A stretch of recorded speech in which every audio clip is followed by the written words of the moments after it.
ભારત દેશમાં જાતિવાદ વર્ષોથી ચાલી આવતી સમસ્યા છે.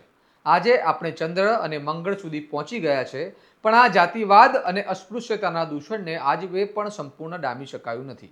ભારતમાં શિક્ષણ વ્યવસ્થામાં જે જાતિગત ભેદભાવો થઈ રહ્યા છે તેને રોકવાના હેતુથી યુજીસી દ્વારા promotion of equity in higher education 2026 અધિનિયમ લાગુ કરવામાં આવ્યો છે. તેમ છતાં આ અધિનિયમનો વિરોધ દેશભરમાં થઈ રહ્યો છે. કેટલાક કથિત સવર્ણ સંગઠનો અને નેતાઓ આ અધિનિયમ અને ભાજપ સરકારનો વિરોધ કરી રહ્યા છે અને આગામી ચૂંટણીઓમાં ભાજપને રાજકીય નુકસાન પહોંચાડવાની ચીમકીઓ પણ આપી રહ્યા છે. તો શું છે આ વિવાદ અને કેમ તેનો વિરોધ થઈ રહ્યો છે અને હાલ આ અધિનિયમ લાવવાની શું જરૂર પડી, વિગતે સમજીએ આ અહેવાલમાં. નમસ્કાર, હું છું ચિરાગ વર્ષાબેન. આપ જોઈ રહ્યા છો સ્વમાન. ભારતમાં શિક્ષણ ક્ષેત્રમાં થઈ રહેલા જાતિગત ભેદભાવોને અટકાવવા યુજીસીએ 13 જાન્યુઆરી 2026ના રોજ promotion of equity in higher education 2026 અધિનિયમ અમલમાં મૂક્યો છે. જે મુજબ તમામ યુજીસી માન્ય યુનિવર્સિટી અને કોલેજોમાં કોઈપણ પ્રકારના સીધા કે પરોક્ષ જાતિગત ભેદભાવ સામે કાર્યવાહી કરવાની જોગવાઈ રાખવામાં આવી છે અને દરેક સંસ્થામાં એક સમિતિ રચવાની ફરજિયાત કરાઈ છે, જે ફરિયાદોના સમીક્ષા કરીને વાર્ષિક અહેવાલ યુજીસીને મોકલશે અને જો નિયમોનું પાલન ન થાય તો સંસ્થાની માન્યતા પર અસર પડી શકે છે. હવે આ પ્રકારના અધિનિયમની હાલના સમયમાં જરૂર કેમ ઊભી થઈ એ સમજીએ. વર્ષ 2016માં હૈદરાબાદ સેન્ટ્રલ યુનિવર્સિટીમાં પીએચડીના એક વિદ્યાર્થી રોહિત વેમુલાએ જાતિગત ભેદભાવથી પીડાઈને જીવન ટૂંકાવી લીધું હતું, જે કેસ સમગ્ર દેશમાં ચર્ચાનો વિષય બન્યો હતો. ત્યારબાદ એમબીબીએસના અભ્યાસ કરતી પાયલ તડવી નામની આદિવાસી વિદ્યાર્થીનીએ પણ આ જ કારણથી જીવન ટૂંકાવવાનું પગલું ભર્યું હતું. આવી ઘટનાઓ બનતા દેશભરમાં તેનો વિરોધ થયો અને સુપ્રીમ કોર્ટમાં આ અંગે જાહેર હિતની અરજી કરવામાં આવી હતી, જેના અનુસંધાને સુપ્રીમ કોર્ટે ઉચ્ચ શિક્ષણ સંસ્થાઓને સમાનતા અને સુરક્ષા માટે કડક વ્યવસ્થા કરવાની જરૂરિયાતો પર ભાર મૂક્યો હતો. સુપ્રીમ કોર્ટની સૂચના બાદ જ યુજીસી દ્વારા promotion of equity in higher education 2026 અધિનિયમની જાહેરાત કરવામાં આવી છે અને સર્વે અને રિપોર્ટ જેમ કે આઈઆઈટી દિલ્હીના અભ્યાસ અને થોરાટ કમિશનના અહેવાલો હજુ પણ ઉચ્ચ શિક્ષણની સંસ્થાઓમાં જાતિ આધારિત ભેદભાવના ઉદાહરણો દર્શાવે છે, જે બતાવે છે કે સમસ્યા માત્ર કાગળ પર નથી પરંતુ જમીન સ્તર પર પણ અસ્તિત્વમાં છે. આ અધિનિયમ શું છે તે જાણતા પહેલા આપણે એ સમજી લઈએ કે આનો વિરોધ કોણ કરી રહ્યું છે અને કેમ કરી રહ્યું છે. ખાસ કરીને કથિત સવર્ણ સમાજના કેટલાક સંગઠનોનું કહેવું છે કે આ અધિનિયમનો દુરુપયોગ થઈ શકે છે અને તેનાથી ચોક્કસ વર્ગને ટાર્ગેટ કરવામાં આવશે. તેમના તર્ક મુજબ સમિતિની રચનામાં સર્વસમાવેશ ન થવાથી નિર્ણય એકતરફી બની શકે છે અને કેમ્પસમાં વિદ્યાર્થીઓ વચ્ચે વધુ વિભાજન સર્જાઈ શકે છે. હવે આ વિરોધીઓનો તર્ક કેટલો સાચો છે કે ખોટો તે સમજવા માટે આપણે એ સમજવું પડે કે આ અધિનિયમ છે શું. તો પહેલાં એ સમજીએ કે અધિનિયમનો ઉદ્દેશ્ય શું છે.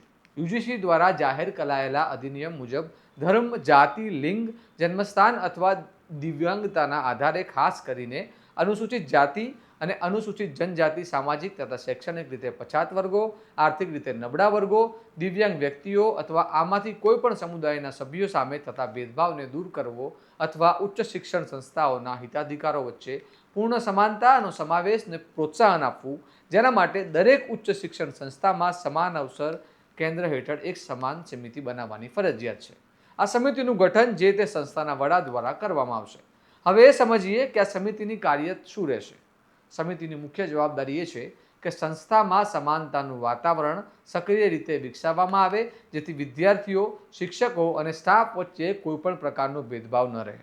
સમિતિ ભેદભાવ અંગે ફરિયાદ કરનારા વ્યક્તિને બદલો કે દબાણથી સંપૂર્ણ સુરક્ષા મળે તે સુનિશ્ચિત કરે છે અને એસસી, એસટી, ઓબીસી તથા અન્ય વંચિત વર્ગના વિદ્યાર્થીઓને શૈક્ષણિક તેમજ આર્થિક સહાય માટે યોગ્ય માર્ગદર્શન અને સહારો આપે છે. સાથે સાથે સંસ્થામાં ભેદભાવ તરીકે ગણાય તેવી તમામ ક્રિયાઓની સ્પષ્ટ યાદી તૈયાર કરીને તે અંગે જાગૃતિ ફેલાવી, ફરિયાદ નોંધાવવા માટે ઓનલાઈન પોર્ટલ અને હેલ્પલાઇન સતત કાર્યરત રાખવી, તેમજ સમાનતા અને સમાવેશ સંબંધિત કામગીરી અંગે વર્ષમાં 2 વાર વિગતવાર રિપોર્ટ જાહેર કરવા પણ સમિતિની મહત્વપૂર્ણ ફરજ છે. સમિતિની રચના આ રીતે કરવામાં આવશે કે તેની અધ્યક્ષતા સંસ્થાના વડા દ્વારા કરવામાં આવશે, જ્યારે 3 વરિષ્ઠ પ્રોફેસરો અથવા ફેકલ્ટી સભ્યો, એક નોન ટીચિંગ સ્ટાફનો પ્રતિનિધિ સમિતિનો સદસ્ય રહેશે. આ ઉપરાંત નાગરિક સમાજમાંથી સામાજિક કાર્ય અથવા સમાનતા ક્ષેત્રમાં અનુભવ ધરાવતા 2 પ્રતિનિધિઓનો સમાવેશ કરવામાં આવશે, તેમજ શૈક્ષણિક, રમતગમત અથવા સહ અભ્યાસ પ્રવૃત્તિઓમાં ઉત્તમ પ્રદર્શનના આધારે પસંદ કરાયેલા 2 વિદ્યાર્થી પ્રતિનિધિઓની સ્પેશિયલ ઇન્વાઇટી તરીકે આમંત્રિત કરવામાં આવશે. સમાન અવસર કેન્દ્રના કોઓર્ડિનેટર સદસ્ય સચિવ તરીકે કાર્ય કરશે. આ સમગ્ર રચનામાં એસસી, એસટી, ઓબીસી, દિવ્યાંગ અને મહિલાઓનું યોગ્ય અને ફરજિયાત પ્રતિનિધિત્વ સુનિશ્ચિત કરવામાં આવશે, જેથી સીમિત વાસ્તવિક સમાનતા હેતુનો પ્રભાવશાળી રીતે આગળ વધારી શકાય.